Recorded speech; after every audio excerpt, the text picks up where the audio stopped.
Yep.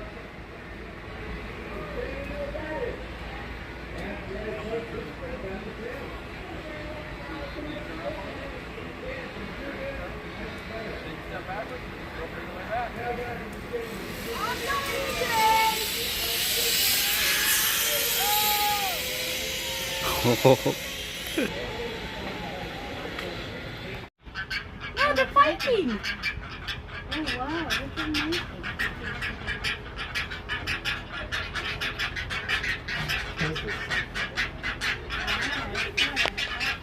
Oh, it's gonna get cold!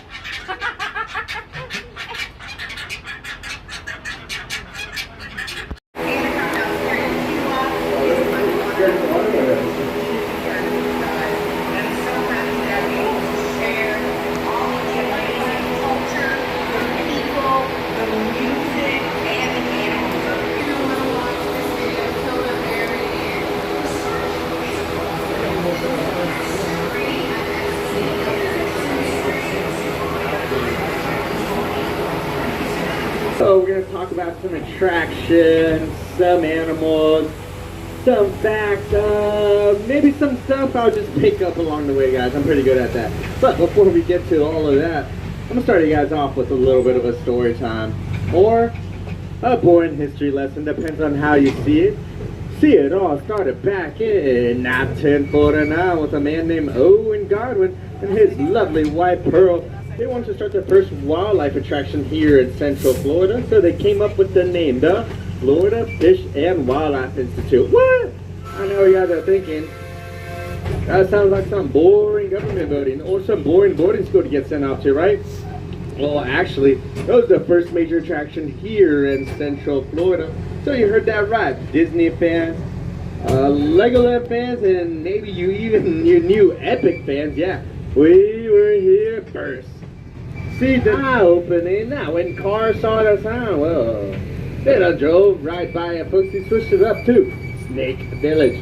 See, back in the 1950s, the average family of four didn't want to go to a village filled with snakes hanging, dangling, and hissing right above their heads. So, once again, Owens went back to the drawing board, but this time around, he decided to ask the most smartest person in any man's life. Can anybody guess who that is? A lot of gators. Why don't you just name the place Gatorland? And would you look at that? Here we are, over 75 years later, the alligator capital of the world, Gatorland.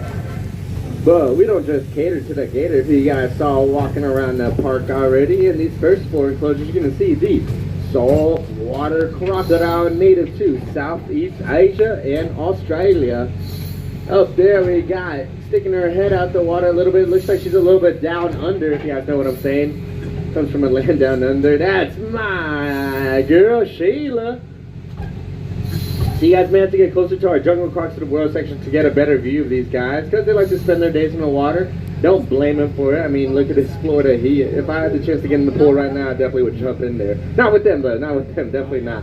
Anyways, guys, that second one, you'll see Morton. And in the puddle over there beneath that tree is his lovely lady, Lizzie. Morton's a big guy. I gotta stop feeding him those petting zucos, because he keeps getting bigger and bigger. Huh. Anyways, this third one, you'll see Phoebe. She likes to spend her days in the water as well. Like, a lot. More than usual than all these other guys. And this fourth and final saltwater crocodile enclosure, you're gonna have Big Daddy Dundee right over there. Somewhere in the water with him is his lovely girl. That's Salty Girl. See, Big Daddy Dundee is around 15 feet long, but these guys could grow to be about 23 feet long, making them the largest reptilian species on the planet. Yeah, and Salty Girl, if you know what crocodiles are the largest, but some people wouldn't consider them the most aggressive. It is plus or minus, while contrary to alligators have only killed around 40 people in the United States since 1948. And as we pass through those gates, folks, I want to welcome everybody to Piney Woods.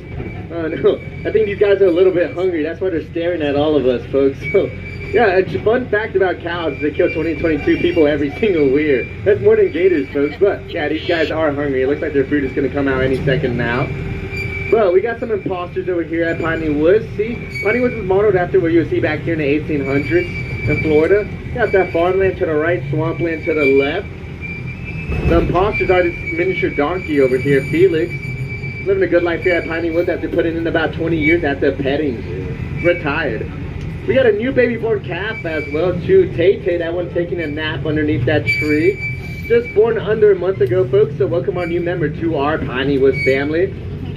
And Tay-Tay's mother is the one with the long, beautiful horns with the golden white coat, folks. Anyways, the other imposter is those Indian Sable Boys, the guys with the humps. So the reason why they have those humps is because they store fats, amino acids, and sugars in those humps, which helps them sustain over a month without food or water defense. Those emus actually won that war because, like I said, they run at speeds up to 35 miles an hour. So they were outrunning those bullets, folks. So that military team that was dispatched over to those Western Australian areas only managed to kill about 1,000 of them, when there's a population of around 20,000 back then, folks.